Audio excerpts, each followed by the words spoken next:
Hi and good evening, everyone. My name is Albert, and this is VlogsBoutNothin. Thank you for watching my channel. I really appreciate it. If you're new to the channel, um, we do this 4 times a day, and really soon the entire program is going to change for hopefully the better. But nonetheless, you'll always at least have one of the 4 streams every single day uploaded here on YouTube. Just a genuine vlog. This is what I do solemnly promise. Because I can't get enough of these things, and I feel like even when the videos inevitably do get better and, they're all different, I still want to do this one video where I'm talking to myself and, improvisationally making up things as I go along. Because I hate scripts, I'm not really good with them, and I do better just, off memory. I think. That's what I tell myself. Nonetheless, as I try and figure out what we're talking about now, this is our second video of the night. There's still 2 more. Yay. Every night it's about 45 to 50 minutes of original content provided by yours truly. This has been going on for about 5 months now. So if you can imagine, don't imagine that because it's not happening. There's never been a shortage of topics to discuss here. Just as the subject matter we're going to get into tonight, which concerns when is trolling in the business world recognized as what it is, And so there's lots of videos here, at least 4 or 5, where the current kick the person down mentality has been followed as it concerns, the largest creator here on YouTube, Mr. Beast, and, his recent allegations and stuff that concern his company and some staff that he's employing there and his personality and so forth. I've been on Mr. Beast's team. You feel me? I mean, I feel like it's in everyone's interest to be on the guy's team only because, he does so much for the platform and that he really does bring a lot of attention to YouTube, whether you like it or not. The guy's got over 300 million subscribers. I mean, at some point you do realize that these are incredible numbers and that they cannot be denied. So, credit where credit is due, and there still has yet been anything brought to light that would change my opinion about that particular young man as it concerns what he's trying to do with his company and his dreams, and the fact that he still puts out content and these videos get hundreds of millions of views. I mean, take it from somebody who's happy when 5 people watch their video. This is hard stuff, and it doesn't matter if you think it might be fake content, giving away stacks of cash and having grown adults complain about having to pay taxes on that. A lot of that's on y'all. You feel me? You can't just expect a large sum of money from somebody like that, and not expect to unfortunately, it's not like Mr. Beast decides to tax you for money that he gives you. These aren't the rules that we all make. It's just the rules that we follow. And so I say that in all dark humor and all good heart, you feel me? But the question, there are lots of things that are problematic with that whole current team that he has there, And so that being said, when does trolling become recognized as what it is? And I feel like Mr. Beast, while being a really cool content creator and stuff, I almost feel like he's trolling the world at some point. Selling toys and chocolate bars and burgers and teaming up with guys like Logan Paul and the Prime Company who, again, there's nothing wrong with that.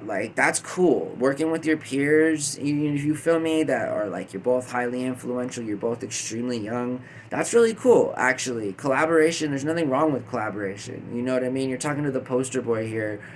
I made a YouTube short earlier about dipping Wendy chicken nuggets into Popeye's Mardi Gras sauce. I'm a huge fan of collabs. You feel me? Who hasn't been here on the channel and hasn't seen a massive Bape collab or a Supreme collab?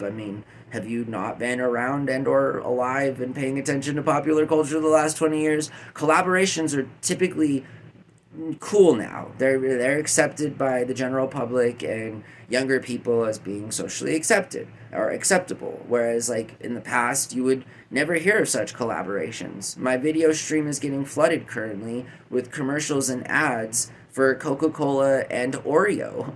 And as much as I want to say that that sounds gross, I mean, I'm probably going to at least purchase one package of these limited edition, shameless sort of not affiliated in what any way whatsoever with that company plug.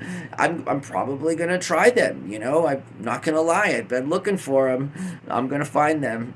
Albertson sells you everything they want to at $20 per unit, but they don't have any limited edition Oreos with Coca-Cola. But see, so that's a collaboration. You feel me? And like most recently, the collaboration for Lunchies or Lunchlies or whatever, like, I mean, there does come a point where it's like, dude, like, are you a young man content creator making content for like different genres, or are you like the modern day Nickelodeon?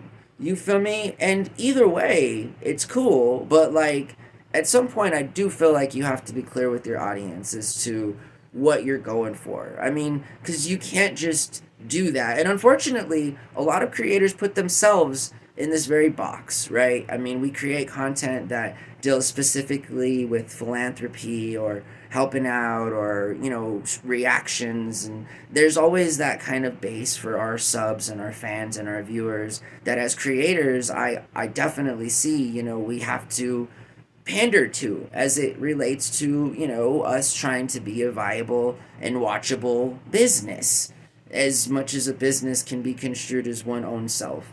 Because essentially that's what Mr. Beast does. You know what I mean? Like, and his personality, though, has to be within a certain confine of how his public image is. And the public image that he's built as a mid-20-year-old young man for the past decade has revolved around what I thought was his peer group. And, trying to reach out to people maybe a little bit older than him. I mean, point in fact, he was on the Joe Rogan program. That was kind of an odd interview between the two, but nonetheless, making the rounds, you know what I mean? Familiarizing yourself with the generations that you're inevitably going to have to encounter. I mean, you can be the nicest sort of modern day Mr. Santa Claus that you'd like to all of the youth, and there's something very valuable to that. Honestly, that's a valuable thing to do, and without that, the world would be a worse off place. You feel me? I truly feel like that. So it's good that he's doing things. That's called civic engagement. At the best kind of an example of what civic engagement is it's being a private proprietor and, hiring people and giving them an opportunity to make, a life for themselves via their very hard work and, in exchange for some dough to play the game that we all got to be playing. You know what I mean? So collaborations and Mr. Beast are not the problem, but his image, I think, is going to be inevitably the problem moving forward. Just because, again, do you want to be a content creator or do you want to be a mainstream content provider and producer? Because there's a big difference, and you can still low-key keep things, in-house financed and keep the same kind of appeal that you had to get the hundreds of millions of subs that I think, in my opinion, you have. But moving forward, the problem then becomes there's only a certain number of people on the earth. I mean, you feel me? Like, this is what inevitably happens with, like, out of control sort of excess thinking in the modern day, very sort of crude, whatever version of capitalism this is. I often have to remind myself of what reality I'm in. It's like, okay, yeah, nope, I'm in that one. All right, so the Lunchlies or the combo or the collab between Logan Paul and Mr. Beast and Kai Cent, I think that's his name. I mean, how bad do I feel?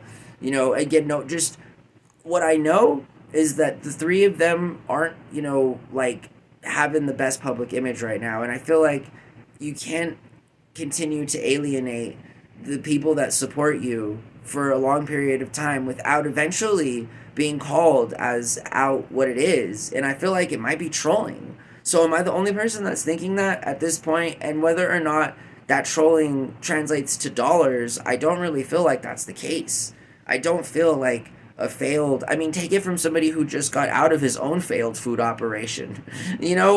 Truly, it's not an easy thing to do. And I say that because I mean, from a failed national launch of what I thought was going to be a really good burger, I mean, I still, how many of us still want to try a Feastable burger or a Mr. Beast burger?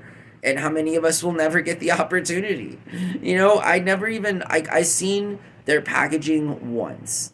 And honestly, as a DoorDash driver, I should have just gone back to that location and begged them for some food there, because it was out of a mobile trailer outside of a 7-Eleven on Baseline in Tempe. The location wasn't very appealing to the eye, but nonetheless, I did, in fact, at one point in my life, see the actual packaging, branding, and the smell of Mr. Beast's food.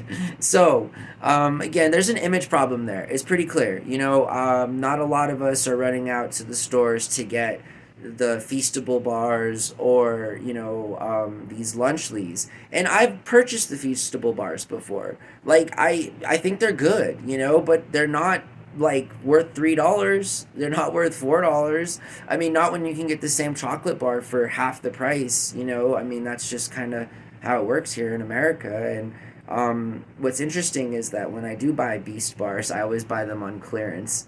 So, I mean, I don't know what says about that, and my buying habits, but when I see a Beast bar for $1, trust me, my roommate and I are getting one. I hope that you guys have a really good night, and again, thanks for watching my channel. I really appreciate y'all.